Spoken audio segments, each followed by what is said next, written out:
All right, let's have more. We'll have more opportunities for photos later. Let's have a seat. Kupuna po muna tayo. Hello. Hello naman. Hello, diba? Okay, bati muna tayo sa ating mga kasamahan ngayon at nanonood sa ating live stream. Seth. Hello po sa lahat, sa mga nandito po, mga kaibigan namin. Sa mga makakanood po na ito, hello po sa inyo, yung mga kapamilya, kami po ang sinasap po. Yes, sir. Francine. Good evening po, everyone. Ready po ako sa Ready na, ha? Wow. JC. Hi, good evening everyone, friends from the media, our viewers. Masaya-masaya kami na mga kasama natin kayo ngayon and I hope you guys enjoy. RK. Magandang gabi po sa inyo. Kuya RK daw pala, sabi kanina. Thank you. So yun, sa mga guys natin from the media and sa lahat ng nakatuto kayo, magandang gabi po sa inyo lahat. Thank you for joining us. Blonde Era, Shaina Magdayaw. Magandang gabi po sa inyong lahat. Thank you for making time kung nakasama namin kayo dun sa premiere. Maraming salamat. Dahil hanggang ngayon, nandito pa rin ang suporta ninyo sa amin at sa aming show na pinag-iirahan. So, thank you. Jessie Mendiola. Hello, good evening po sa inyong lahat. Our beloved media. Magandang gabi po. Thank you for being with us. Dito pa talaga sa QI. Diba? Immersive video. Kakaiba. So, thank you so much for being with us tonight. Umikot kami kanina. Set tour kami. Yes! Je. Ayan, again, good evening at maraming po salamat sa suporta nyo at again, sana hanggang dulo sa pagkakataon. Alright, Season 2. Before we begin with Season 2, kamusta yung experience nyo with Season 1? How was it? Francine and Seth, kayo muna. Sa totoo lang, yung unang-una, bago po kami magsimula, sobrang kinakabahan. Ako, kaming dalawa. Si Francine, siya yung mas nauna mag-taping. Okay. Kesa sa akin. So may head start na siya. Oo, siya yung parang mini-message na lang, pinakamusta ako sa taping, kamusta, ganyan. Tapos, syempre, yung team din, yung JRB production, first time lang din namin mga ka-work, yung lahat ng directors po namin, first time din namin mga trabaho. So, para sa amin talagang nakaramdam kami ng kaba talaga. Kaba, takot, pressure. Pero nung ginagawa namin until now, till today, sobrang daming nabuong pagkakaibigan, samahan, and minsan kung kakausap ko ni Kuya Jeff, sabi namin, Kuya Jeff, parang tagal lang natin nagsisimula, parang minsan dahil punong-puno ng aral, yun ang pinaka-nagustuhan ko dito sa set na to.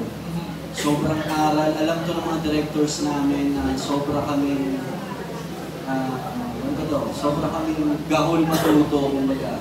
Gawin makapulot ng aral, hindi na sa mga director, syempre, mga naka-excel na rin po namin. So para kayong sponge dito ng tanggap ng wisdom, ng learnings. So yun yung namin, yun yung first na naramdaman namin dito. And ngayon, season 2 na tayo. I know.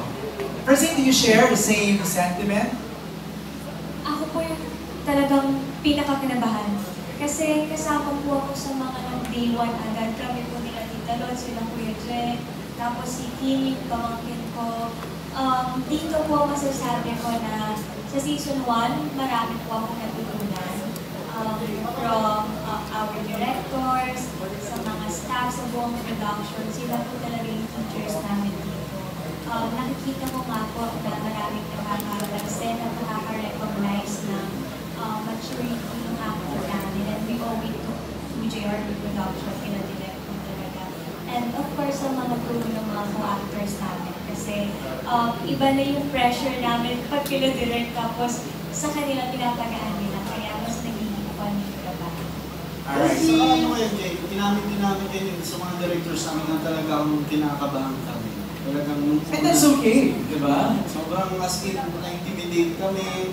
Sobrang parang naramdaman namin kung saan kami pupunta. Okay. Naramdaman namin kung ano yung pupuntahan namin, kung asan kami. Para sa amin, yun yung hinahanap namin. Wait, okay yan, pagsasimula. Hanggang ngayon ba kinakabahan pa rin? Meron pa rin naman. Meron pa rin. Hindi nawawala yung kaba eh. Hindi nawawala kasi ginagawa sa amin, syempre, kami, hindi lang iniisip namin sarili namin eh. Iniisip namin yung buo, yung sins of the Father. Syempre, yung pressure yun sa amin, talagang hindi mawawala, hindi may iwasan. Pero good yun para ma-maintain yung core namin dito sa Mas project. madaldal na kala Direct FM. Dati hindi talaga. Nung mga first week namin na Tahimik, no? Tahimik talaga. Sobrang, ayaw pala. Hindi. Ngayon, ano na, madaldal na, mas nakakapag-open na ako. That's Kami, good. kay Direct. Lalo ko sa kanya, ngayon po, pag lumalapit po ako sa kanila, spray po ako ng alcohol. Ganun na po. Dinidisinfect ka. Oo, disinfect niya ako. Pero yun po, yung kaba, hindi naman po yung nawawala sa akin. Kasi lagi naman kami, parang ako po, at least for me, lagi hindi ko parang day one pa rin. Yun po. Alright. Jessie, ikaw naman. Yes. Sa pagbabalik mo, may kaba din. Oo, meron talaga. Pero ngayon, Kabado pa rin ako Ah. bawat eksena. okay. Kasi very unpredictable din yung scenes ko. Okay. Yun nga, kami dito sa show na to, ang DRP, productions, of course, and the rest of ano talaga, we love to cater to our audience. So, pinupulsuhan talaga namin kung ano yung gusto nila. And I think yun din yung advantage ng hindi can show. Kasi kahit pa paano yung revisions, nakakatulong siya, mas mabigyan ko layers yung show. Right. Magkakaroon ng dagdag, magkakaroon ng mas malaman ng mga eksena. Saka pwedeng magpasok ng current Yes! news or events or Yes, very current. parang a new scam na na-discover, di ba? New characters. RB, diba? Para, kumbaga, sorry for the term, pero parang nakabago kayong show. Okay. Nakakatuwa lang din kasi first time ko actually, nagulat ako na very collaborative pala yung experience ko sa JRB. Kasi Direct J, yes! Malapakag nga si Direct J. And, Dinala ka na niya? yes! Oh! Diba? Siya din po umuupo sa editing. I know. Nakakatuwa kasi yung nakikita mo yung growth ng mga kasama mo sa show, sa industry, and I'm really happy na our industry is opening up. Kumbaga, pag may concerns ka sa production, sa story, all we have to do is talk to the production and talagang papakinggan nila. And I'm really grateful for the growth of the show also, the growth of the characters, and I can't wait na mapanood ng ating mga kapamilya. Kasi Yun na. marami pang nakakakabang. Mamaya, pag-uusapan natin yan. RK Sharina, kamusta? Season 1, how would you assess how your characters or the story went? I know, di ba? Paano ko masisimulan? Mahirap kasi yung role. Hindi siya like what I said, kaya siguro napayes ako dito sa show na to.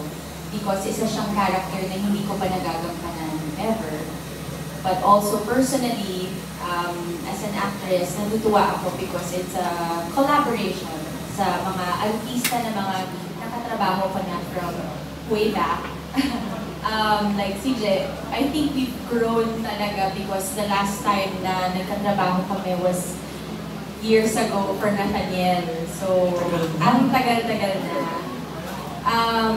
So yeah, I think na-appreciate ko yung collaboration kasi there's always something new. And syempre, bawat tao na nakaka-eksena mo, nakaka-contribute yun sa magic ng show.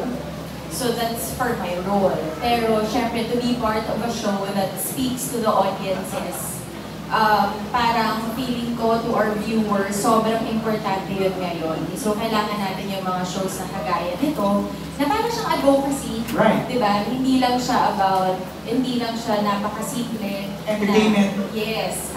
Although there's really nothing wrong with that. That's But, true. you know, gusto natin na magbigay ng mas relatable pang material sa Mas may ating mga purpose. ano. Yes, yes.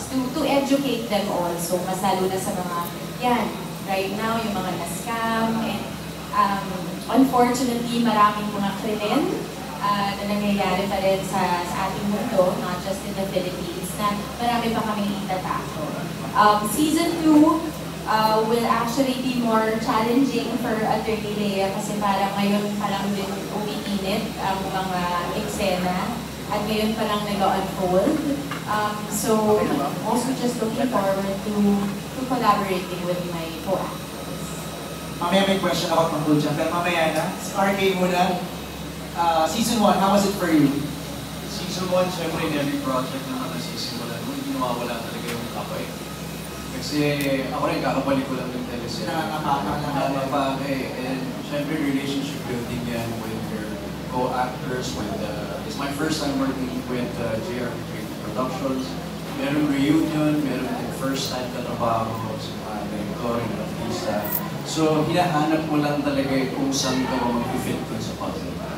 And as you go along slowly, yung nag-realize mo and you find your rhythm, yung workflow, and kikilala mo yung mga kasama mo.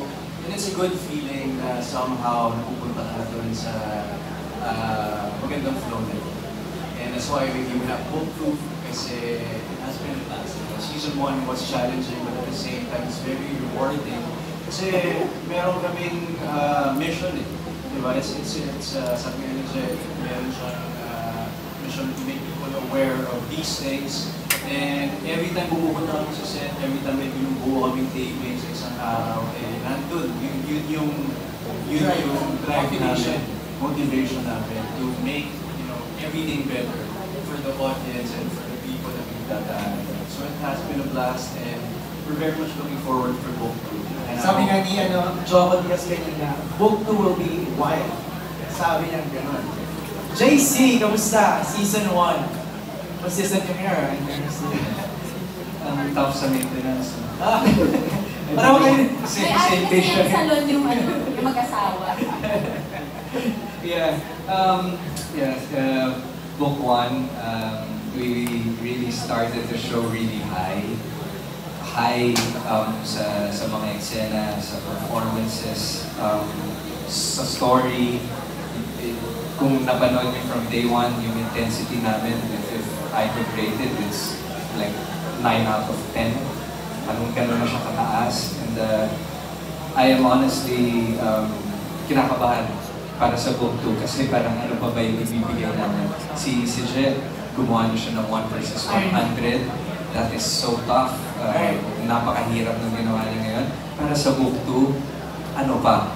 So, yun yung inaabangan namin talaga. But, working with the creatives and with our directors and especially kay Jen, we know na, alam mo yan, maganda yung patutunguhan ng story namin.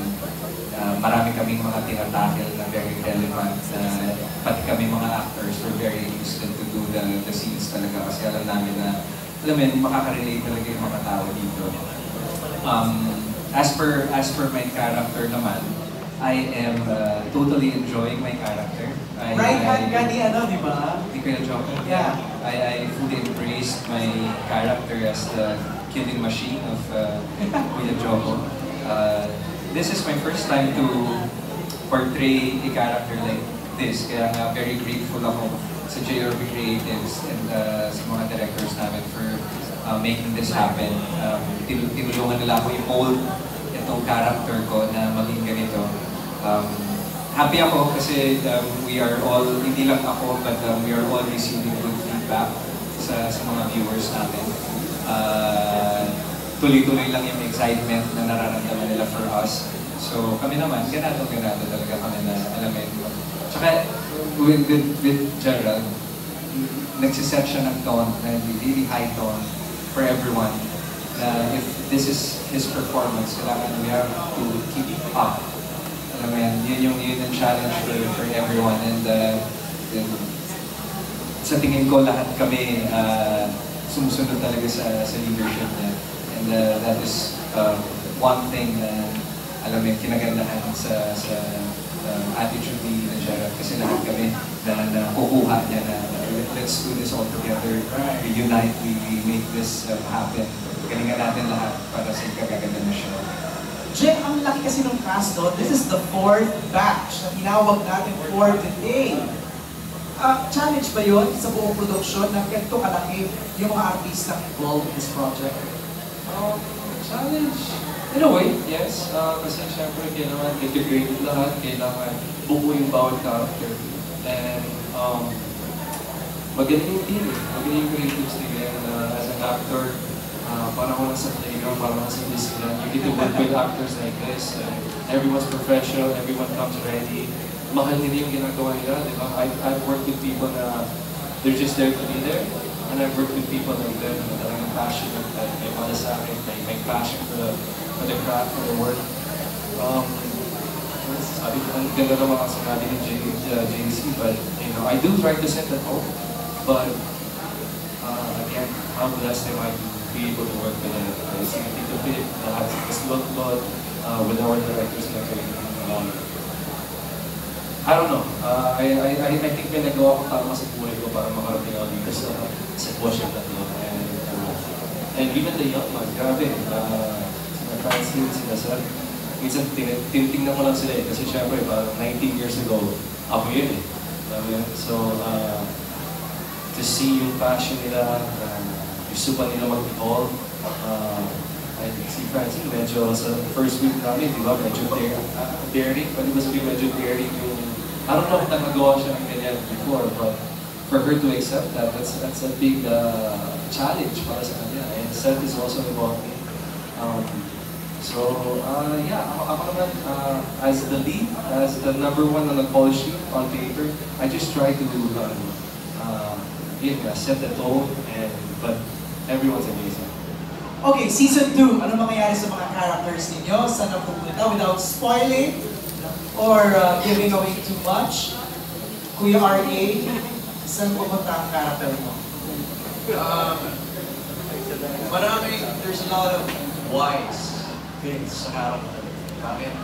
Bakit ganun siya? Bakit ganito yung naging takbo ng character niya sa season 1? As for Johnny,